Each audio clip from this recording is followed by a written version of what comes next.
Hi guys, it's Alicia and welcome back to my channel. So today I have a book haul. So these books I've probably accumulated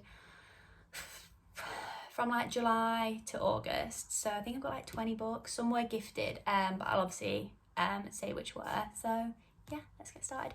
So the first one I've got is The Unhoneymooners by Christina. Oh my god, why did I say Christina Clare? Christina Lauren.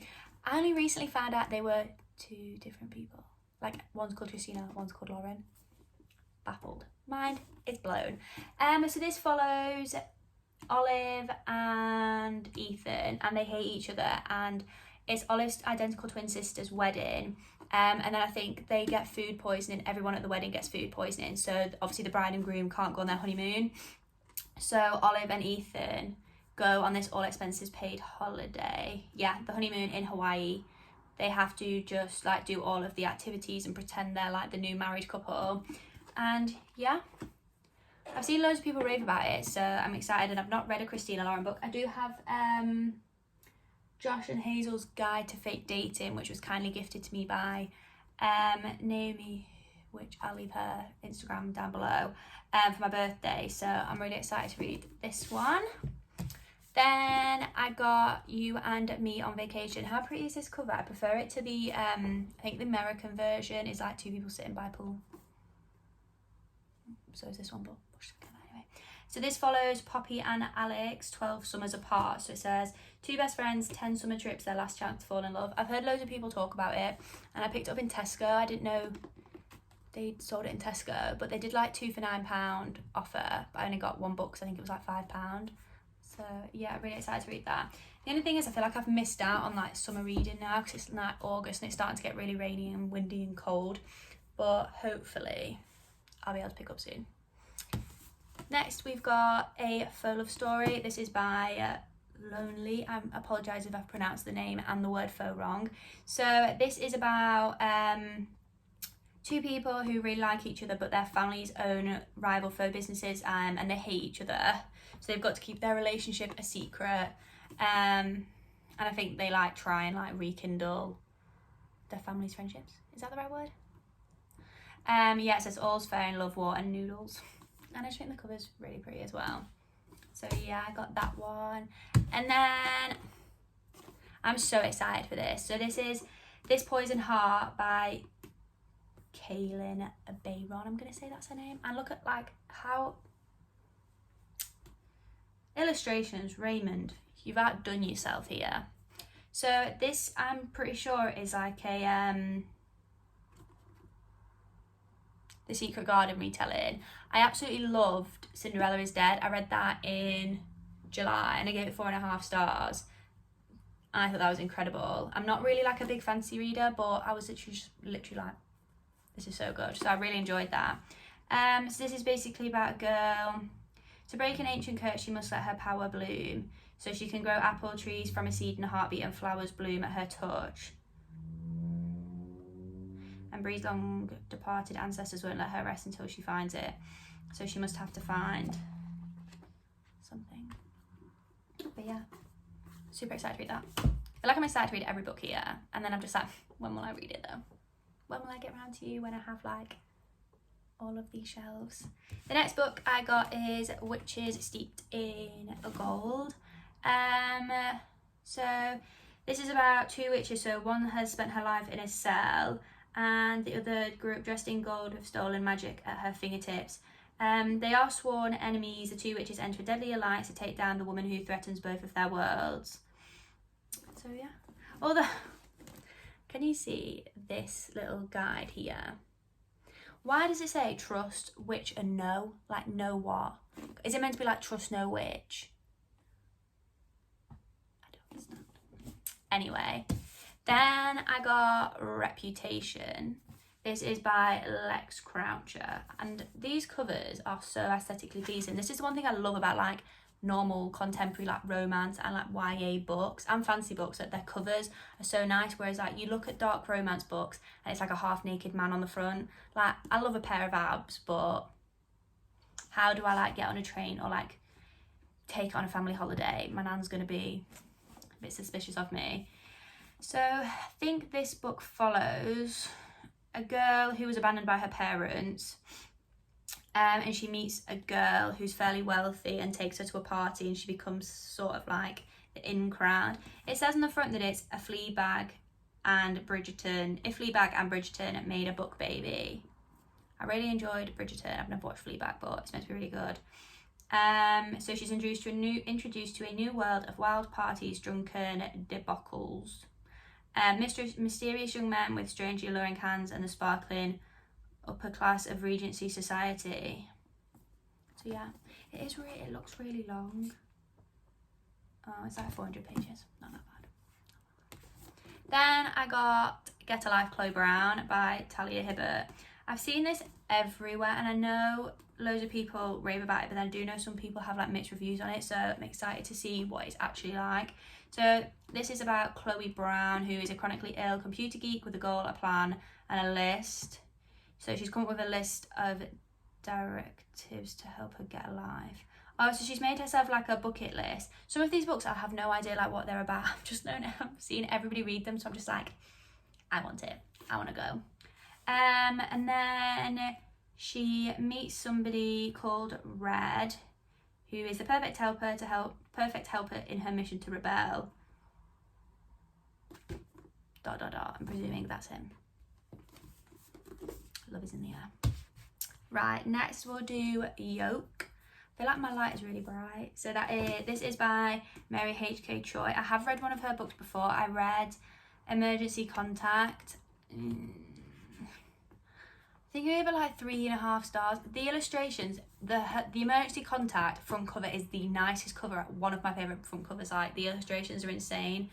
I just found it like wasn't for me. I don't know if I was just not in the mood to read it, but I just didn't really enjoy it that much. So I thought I'd try another one. So this is about Jane and June, and June gets cancer and Jane becomes the only one who can help her. But I don't think they get on. I think they're like, 3 years apart, and they don't get on, so they've been flung into circumstances, and yeah. She just says Jane has to face the fact that maybe she's sick too. The next book is Seed. This is probably one of the like prettiest covers I've seen as well. So this is a story of life lived in a cult. I think I got this in a charity shop and it was like 50p, and I did just buy it because I thought the cover was really pretty. I don't think I even read the synopsis. Just says 15-year-old Pearl has lived her whole life at Seed, where they worship nature and idolise their leader, Papa S. Papa S. Okay. But when a new boy from the outside arrives, Pearl experiences feelings that she never knew existed, and she begins to realise that there is darkness at the heart of Seed, a darkness from which she must escape before it's too late. Sounds very good. And it's quite short, she says. No, it's not. Let's not forget that.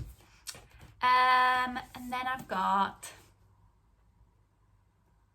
like The Song of Achilles by Madeline Miller. Like, can we just... Sorry, there's a mark on it. I got this on Facebook. It was on Book Swap. So I sent a girl one of my books that I was swapping, and she sent me this, and I was just like, there's literally not even a crack in the spine, I don't think. Oh yeah, there's like a few creases, but so excited to read this. I'm also skeptical and like a bit worried because I've seen the hype, and I think sometimes when you read books that are so hyped up, you become disappointed because they're so hyped, if that makes sense. So this just says, Greece in the Age of Heroes. An awkward young prince has been exiled to the court of King Peleus and his perfect son Achilles. Despite their differences, the boys develop a tender friendship, a bond which blossoms into something deeper as they grow into young men. But when Helena, why do I call her Helena? When Helen of Sparta is kidnapped, Achilles is dispatched to distant Troy to fulfill his destiny, torn between love and fear for his friend. I can never say the guy's name. Patroclus? We'll say that's his name for now. Follows little known that the years that follow will test everything they hold dear. Oh my god, I just think it's so pretty. And it's got like, literally can't see, look. So cute. So I literally paid nothing for it. I just paid postage, and I think the postage for me to post the book to the girl cost like $1.99. And this doesn't even have a price on it because it is a Bloomsbury exclusive, I think. So excited. I do have Circe by Madeline Miller, so I am tempted to do like a Madeline Miller like readathon thing because I've never read her books before.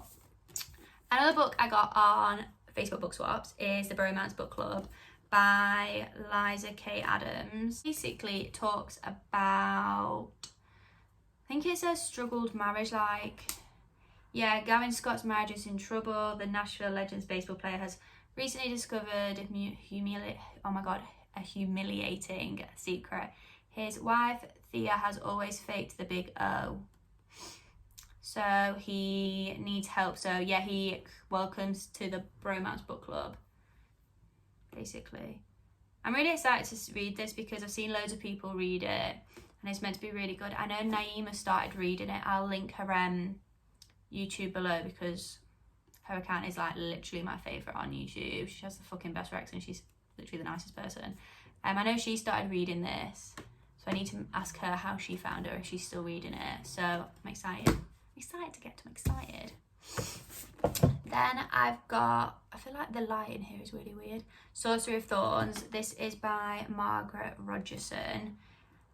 This is about a girl who has been raised as a foundling in a library, and then I'm pretty sure the grimoires, that's what they look after, somebody releases them and she's accused of treason, so she has to get a sorcerer to help her. And yeah, and I like this as well. Like, I always think that's really nifty. Then the last book I bought myself is this one, So If He Had Been With Me. This is by Laura Nolan. I bought this because of Pauline. If you've not seen Pauline's Instagram / TikTok / YouTube, like, I'm not quite sure where you live. Do you live under a rock? Get help. She read this and rated it like a 3.5, and then re-read it and she re-rated it and gave it like a 4.25, I think, because she does like the 2.5 ratings. And then her like justification was that she couldn't stop thinking about it, and I was like, I haven't had a book like that in so long, so I'm down. And I also think the cover is really cute, but yeah. And then I was gifted 2 books by Atlantic Books. So I was gifted these 2, so The Kiss Quotient and The Bride Test, both of which are by Helen Huang. So I did just finish The Kiss Quotient, which was so good. I didn't expect it to be, because I think sometimes we prejudge like contemporary or like covers that look like this as being like smutless, like virginal, almost like no like sex or anything, and it was so smutty, like I can't. It's about Stella, who has Asperger's, and she thinks that men are unattracted to her and that she's really bad in bed. So she hires Michael, who is an escort. So yeah, so faced with mountain bills, Michael decides to use his good looks and charm to make extra cash on the side. So yeah, it's basically about them, and it's really, really interesting. I think I gave it like a 4.5 stars, and I tabbed it as well because there were some really cute bits, which I've started doing with books, which is tabbing stuff for me then to never look at it again. But I think it's nice just to tab something and then be able to be like, oh yeah, that's why. So yeah, I'm really excited to read that. My pile of books literally fell over. And then The Bride Test is about Michael's brother, I think. Yeah, who has autism. And then it says, when he steadfastly refuses to consider a relationship, his mum takes matters into her own hands and returns to Vietnam to find him the perfect bride. And then I think the girl's name is Esme. So when an opportunity arises to go to America and meet a potential husband, she can't turn it down. This could be the break that her family needs. So she's basically sent to seduce Kai, which doesn't go quite as planned. So yeah, I've heard mixed reviews about this one. People love The Kiss Quotient, not sure if people like this one. And then I've just seen that Pauline's read the 3rd book. I think it's called The Heart Principles. And I'm sure she rated it really and like a 5-star and said it was the best one, which I think is about their cousin. So that is all from me today for my book haul. I probably won't be doing another one of these, she says, for a while, because I've spent a fortune on books and I need to try and save. Sorry, I've got a really squeaky chair. So yeah, comment down below if you have any suggestions on any videos you want me to do, just because I am still learning. And like, if there's any suggestions you have for me on anything else, then let me know. Any books you want me to read or check out, please also let me know, because I love finding a new book. But yeah, that's it from me. Thanks for watching.